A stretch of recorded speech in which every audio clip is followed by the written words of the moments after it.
Oi, gente, tudo bem? Hoje a gente vai dar uma continuidade às nossas aulas sobre Segunda Guerra Mundial. Na verdade, essa vai ser a última aula. A gente vai falar um pouco sobre o fim da guerra. Bom, espero que curtam. É, Nas outras aulas, a gente viu, então, várias temáticas, né? Então, a gente falou sobre a participação do Brasil na guerra, falamos sobre o Holocausto, falamos sobre quais os principais acontecimentos. E hoje, então, a gente vai ver quem que ganhou esse conflito, de que forma que essa vitória foi construída, e a gente vai ver alguns episódios que ficaram marcados para esse fim da guerra. Um é o dia D, e o outro é o triste episódio da bomba atômica que os Estados Unidos jogou sobre as cidades japonesas de Hiroshima e Nagasaki. Essa imagem aqui, gente, que vocês estão vendo, ela ficou muito famosa. Vocês encontram ela em vários sites, porque ela ficou bem conhecida mesmo, que é quando a União Soviética consegue invadir Berlim. E aqui são dois soldados soviéticos e essa aqui é a bandeira soviética. Tem uma outra foto, numa outra perspectiva, que dá para ver melhor a bandeira. Mas é a bandeira soviética em cima de um prédio em Berlim. Então a gente vê aqui a cidade de Berlim totalmente bombardeada e destruída, e os soviéticos colocando a bandeira da União Soviética em cima de um prédio para consolidar então essa conquista de Berlim e automaticamente a derrota da Alemanha na guerra, né? Bom, a gente viu que nos primeiros anos da guerra, a Alemanha ela tinha uma relativa superioridade militar. Né? Então, a gente viu, eu mostrei um mapa para vocês com várias regiões que tinham sido invadidas pela Alemanha. Inclusive, em 40, a Alemanha invade 5 ou 6 países. Tudo ali, tipo Paris, França, Holanda, Dinamarca, enfim. E a partir então da metade da guerra acontece um monte de modificações que vai então começar a construir essa derrota alemã, que é basicamente a entrada dos Estados Unidos e a entrada da União Soviética na guerra. Porque se a gente pensar, o lado dos aliados inicialmente era Inglaterra e França, só que a França foi invadida pela Alemanha logo no início, então não fazia muita diferença, né? Eles estavam tentando expulsar os alemães do seu território, então não tinha como é, derrubar a Alemanha de fato, né? E aí a Inglaterra estava meio que sozinha. E aí então, quando entre Estados Unidos e União Soviética, que eram duas grandes potências mundiais, isso vai fazer com que a balança fique mais para o lado dos aliados. Então, já em 42, quando já está os Estados Unidos e a União Soviética na guerra, a gente tem as forças aliadas atuando de várias frentes. Então, a gente vai ter uma galera atuando na África, né? E as forças aliadas vão vencer os alemães no norte da África. E lembra que a gente falou na aula passada sobre participação do Brasil na guerra, e eu falei para vocês que os Estados Unidos estavam interessados numa base militar no nordeste do Brasil, que na verdade seria no Rio Grande do Norte. E aí, então, essa base foi extremamente importante para que eles pudessem atacar o norte da África por conta da proximidade, né, comparado com os Estados Unidos, que estava lá em cima. Então, foi bem importante eles terem essa base militar, e isso foi um dos fatores que ajudou na conquista dos aliados no norte da África. E assim, quando eles conseguem expulsar a galera do eixo da África, eles começam a subir via Mediterrâneo, chegam no sul da Itália, e ali então a gente tem a Itália entrando numa crise, porque as forças inimigas deles estavam no território. Os italianos resolveram tirar o Mussolini do poder, pensando numa possível rendição. Gente, lembra que na Primeira Guerra Mundial a Itália mudou de lado, né? Na metade da guerra, a Itália resolveu passar para o lado da Inglaterra.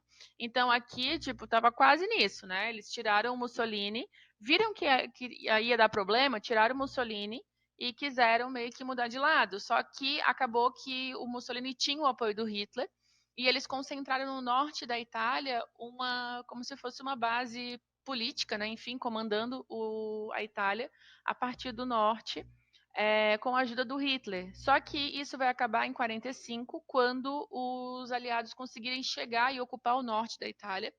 O Mussolini vai ser capturado e executado em praça pública. Eles vão enforcar ele, decapitar, cortar várias partes do corpo dele e expor em praça pública. Isso em 45. A gente já vai voltar nesse papo meio macabro para a gente pensar no fim do Hitler também, tá? Mas então a Itália acaba caindo dessa forma. E aí, a gente tem uma outra frente, que vai ser um evento bem famoso da guerra, chamado Dia D. O Dia D, gente, é quando as tropas aliadas desembarcam na Normandia. Normandia é uma cidade no litoral da França, E aí, quando os aliados chegam na Normandia, essa imagem é uma fotografia desse desembarque, tá? É uma fotografia real das tropas desembarcando no litoral. Aqui está a França, né?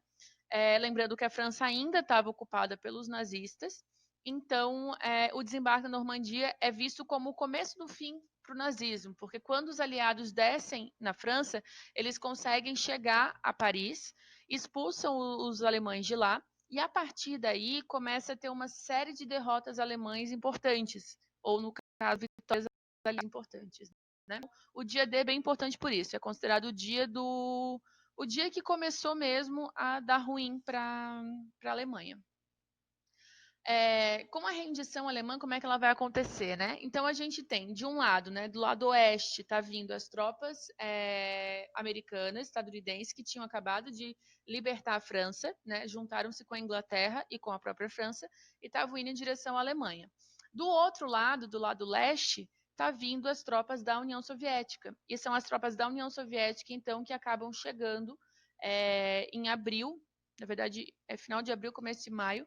Eles chegam na Alemanha e aí, no comecinho de maio, eles entram em Berlim. Aqui, gente, isso aqui é o Portão de Brandemburgo, é o principal ponto turístico de Berlim até hoje. Ele é muito famoso e aqui a gente tem as tropas, então, soviéticas que acabaram de bombardear tudo isso. E estavam. São várias fotografias do fim da guerra mesmo, né? Aquela primeira que eu mostrei para vocês, essa aí também, que mostra como é que acabou, como é que a Alemanha ficou com o fim da guerra, né? Só que aqui tem uma coisa meio bizarra, gente. O Hitler, né? Então, em maio de 45, a Alemanha se rende e acabou a participação, né? Acabou o nazismo, acabou a participação da Alemanha na guerra. Só que dia 30 de abril, ou seja, alguns dias antes, o Hitler se suicidou.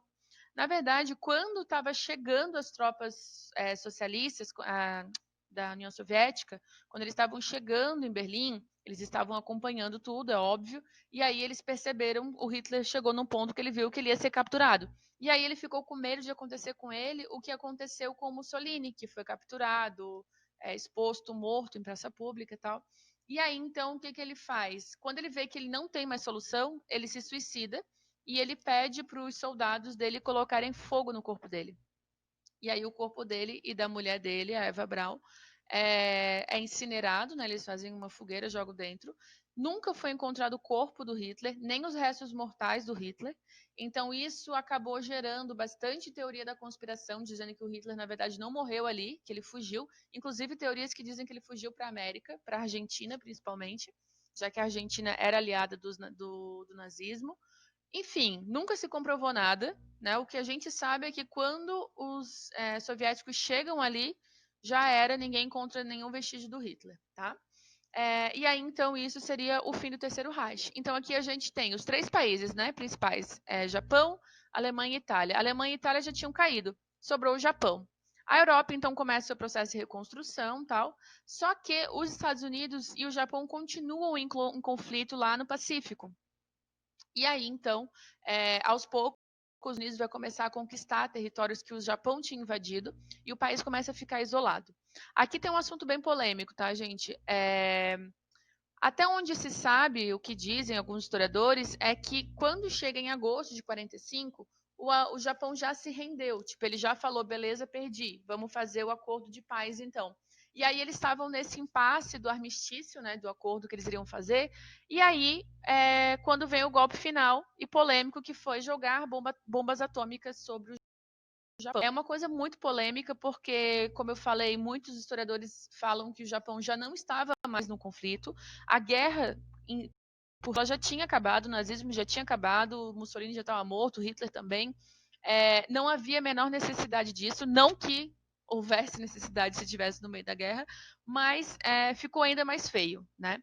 E aí, então, os Estados Unidos joga duas bombas, uma no dia 6 e uma no dia 9, se não me engano, de agosto de 45, em duas cidades japonesas, cheias de civis, não eram nem cidades com militares, era a galera trabalhando na área industrial do Japão, e eles jogam sobre Hiroshima e Nagasaki, então, essa bomba.